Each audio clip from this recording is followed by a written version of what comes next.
মহিলা একদিন জানতে পারলো যে তার স্বামী পরকীয়া করে। হাতে নাতে তাকে ধরার জন্য সে একটা প্ল্যান করলো। চার্জারের মাথায় লিপস্টিক লাগে সেটা তার স্বামীর হাতে এমন ভাবে লাগালো যেন তাকে সাপে কেটেছে। কিছুক্ষণ পরে একটা নকল সাপ এনে তার ঘাড়ে জড়িয়ে দিল।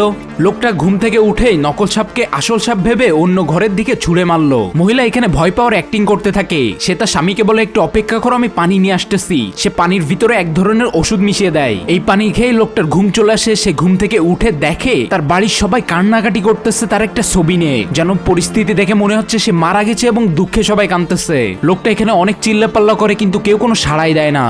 সেখানে একটা ফুলের টবও ভেঙে ফেলে, তাও কেউ ভালোভাবে তাকাও না তার দিকে। তখন সে দেখতে পায় একজন তার আত্মাটা নিয়ে যেতে এসেছে। লোকটা তখন ভেবে নেয় যে সে সত্যিই মারা গেছে, যার কারণে জাল না দিয়ে একবার লাফ দিয়েও সে দেখতে যায়। তখনই যে তার জানটা নিতে এসেছিল সে তাকে ঠেকায়। সে তার কাছে আরো জিজ্ঞেস করে, তুমি মারা যাওয়ার আগে কি অনেক বড় কোনো অপরাধ করেছো? আর সেটা যদি তুমি স্বীকার করো তাহলে তোমার আত্মাকে মুক্তি দিয়ে দেবো। লোকটা স্বীকার করে সে তার জীবনের সব থেকে বড় অপরাধ করেছে তার স্ত্রীকে ধোকা দিয়ে। সে তার স্ত্রী থাকা সত্ত্বেও অন্য একটা মেয়ের সাথে সম্পর্ক করেছে। সেই কথাগুলো যখন বলে তার স্ত্রী শুনে ফেলে আর তার কাছ থেকে ডিভোর্স চাই। লোকটা বুঝতে পারে এই সবকিছু তার স্ত্রীর সাজানো নাটক ছিল, যাতে এই নাটকের ফাঁদে পড়ে সে তার সত্যটা বলে দেয়। আর যে তার জান কবজ করতে এসেছিল এই লোকটা আসলে একটা উকিল, সেও এখানে এসে অ্যাক্টিং করতেছিল।